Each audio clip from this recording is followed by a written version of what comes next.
નમસ્કાર. ખબર વડાલી અસર વડાલી લોકસભા ચૂંટણી 2024ના 26 વલસાડ ડાંગ લોકસભા બેઠક પરના ભાજપના ઉમેદવાર ધવલ પટેલે શુક્રવારે પારડી વિધાનસભાના વાપી શહેર અને તાલુકામાં ચૂંટણી પ્રચાર કર્યો.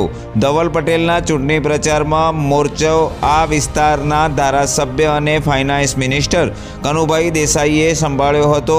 જેઓએ જણાવ્યું હતું કે વાપી પારડી વિધાનસભા વિસ્તારના મતદારો હંમેશા ભાજપની વિકાસની રાજનીતિને સમર્થન આપ્યું છે. તેથી લીડ કેટલી મેળવવી એ મહત્વનું છે. એ માટે દરેક કાર્યકરોને બૂથ વાઇઝ કામગીરી સોંપી ચૂંટણી પ્રચાર કરવામાં આવી રહ્યો છે.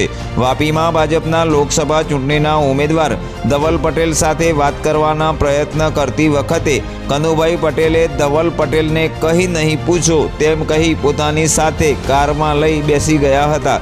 જે માટે એવું માનવામાં આવી રહ્યું છે કે લોકસભા ચૂંટણી 2024માં ભાજપના ઉમેદવારો દ્વારા ચૂંટણી પ્રચાર દરમિયાન મીડિયા સમક્ષ આપેલા નિવેદનથી અન્ય જિલ્લાઓમાં વિવાદના વંટોળ ઉઠ્યા છે. જેને ધ્યાને આવ્યા બાદ હાઈકમાન્ડ દ્વારા દરેક ઉમેદવારને મીડિયા સમક્ષ મૌન રહેવા આદેશ ફરમાવાયો છે.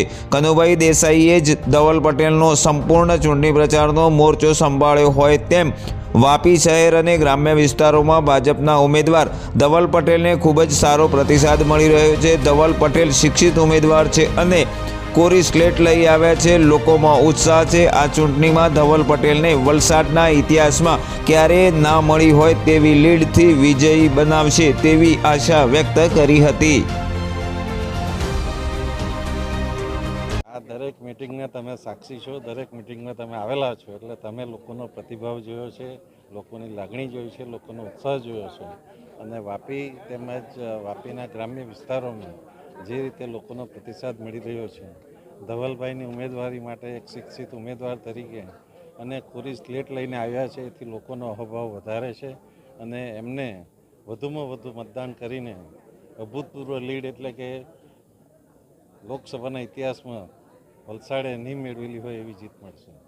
અને જે વિકાસના કામો થયા છે, આપણા પારડી વિધાનસભામાં વિકાસના કામોનો કોઈ સવાલ આવતો જ નથી, પ્રશ્ન આવતો નથી. લોકો હંમેશા નરેન્દ્રભાઈની જે વિકાસની રાજનીતિ છે એને સમર્થન આપીને હંમેશા ભારતીય જનતા પાર્ટી સાથે જ રહે છે. પરંતુ હવે આ વખતે કેટલી લીડ લેવી એ પ્રશ્ન મહત્ત્વનો છે અને એના માટે દરેક કાર્યકરોને બૂથ વાઇઝ કામગીરી કરવાનું જે એક સૂચના આપવામાં આવી છે.